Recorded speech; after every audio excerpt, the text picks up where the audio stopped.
বাইরে ভাই যে পরিমাণে ঠান্ডা পড়ছে, এই পরিমাণে ঠান্ডা পড়ছে।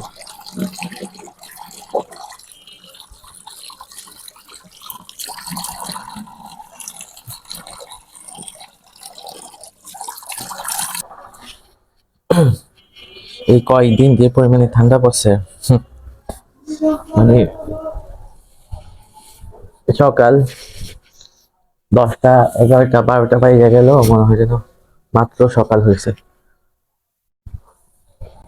মাত্র ফজর ওয়াক্ত হয়েছে, এমন অবস্থা। এই ঠান্ডাতে অনেকে উপকার হয়ে গেছে, যে পরিমাণে ঠান্ডা পড়ছে। সকাল যদি 12টা 1টাও বাজে যায়, মনে হয় যেন মাত্র ভোর হয়েছে, যে ফজর ওয়াক্ত হয়েছে, এমন অবস্থা হয়।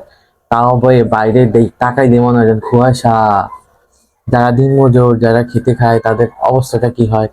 আমরা তো নর্মালি যদি আমরা ঘরে থাকি, শুয়ে থাকি, কাঁথা কম্বল দিয়ে শুয়ে থাকি, ফুটপাতে যে বাচ্চাগুলা বা বয়স্ক মানুষগুলা শুয়ে থাকে, তাদের জন্য অনেক কষ্ট লাগে। সামর্থ্য অনুযায়ী সাহায্য করা উচিত। তো যাদের সামর্থ্য আছে, আসলে একটু একটু করে সাহায্য করা উচিত তাদেরকে। কিছু না হলেও একটা করে কম্বল দেওয়া উচিত এই শীতে। যাই হোক, আমি এখন একটু নাস্তা করব। গরম গরম রুটি ভাজি খাওয়ার মজাই আলাদা। তো একটু রুটি ভাজি খাবো, আমার কাছে তো বরাবরই পছন্দ গরম রুটি আর হয়েছে ভাজি। খাবার খাইতে খাইতে কিছু কথা বলি। তো আসসালামু আলাইকুম সবাইকে, সবাই কেমন আছেন? তো আশা করি সবাই ভালো আছেন। আসলে গরম গরম রুটি আর ভাজি খাইতে মজা গেল না।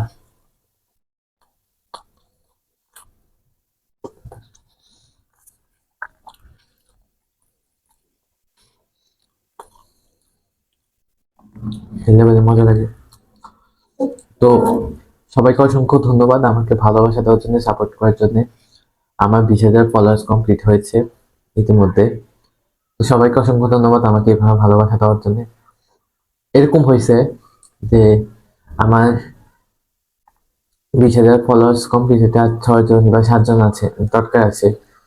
মানে এই মুহূর্ত গুলাতে এমন হয় যে 7 জন ফলোয়ার্স হয়ে যায়, তারপর আবার কমে যায়, আবার হয়ে যায়, আবার কমে যায়। আবার দেখা গেল যে 3 জন ফলোয়ার্স হয়, আবার কমে যায়, আবার ফলোয়ার্স।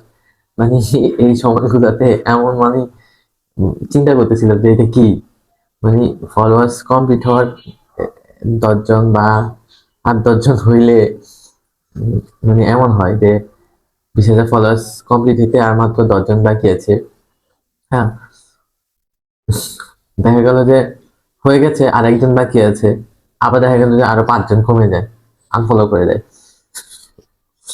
আর আমি এখন যেটা চিন্তা করি, আমি কখনো ফলোয়ার্স এর পিছনে ঘুরি না। আমার কন্টেন্ট যদি ভালো লাগে, অবশ্যই সবাই লাইক কমেন্ট শেয়ার করে ফলো দিবে, কারণ আমার কন্টেন্ট গুলো আপনাদের ভালো লাগে। তো অনেকেই আছেন যে আপনারা কমেন্ট করেন যে আমাকে ফলো দেন, ফলো ব্যাক দেন, এগুলো কিন্তু মোটেও ঠিক না। আপনার পেজে ক্ষতি হচ্ছে। আপনি ভালো ভালো কন্টেন্ট মেক করেন, দেখবেন এমনিতে আপনার ফলোয়ার্স বেড়ে যাবে। তো যাই হোক, সবাইকে অসংখ্য ধন্যবাদ আমার অন্তরের অন্তঃস্থল থেকে, যে আমাকে এভাবে ভালোবাসা দেওয়ার জন্য, সাপোর্ট দেওয়ার জন্য। সামনের দিনগুলো আমাকে এভাবে ভালোবাসা দিবেন, সাপোর্ট করবেন। আপনাদের ভালোবাসা নিয়ে অনেক দূরে এগিয়ে যেতে চাই। তো যাই হোক, আমার 20,000 ফলোয়ার্স কমপ্লিট হয়েছে। 20,000 ফলোয়ার্সের একটা বড় একটা পরিবার পাইছি আমি। আমার অভিভাবক আপনারা, আমার ভালো খারাপ অবশ্যই আপনারা দেখবেন। আপনারা যদি ভালো হয় অবশ্যই কমেন্ট করবেন, খারাপ হলেও সেটাও কমেন্টে জানাবেন। আমি আপনাদের কাছে আমার সবকিছুই শেয়ার করি, ভালো খারাপ। তো সবাই ভালো থাকবেন, সুস্থ থাকবেন। ভিডিওটা এতটুকুই আপনাদের সাথে শেয়ার করলাম। ভিডিওটা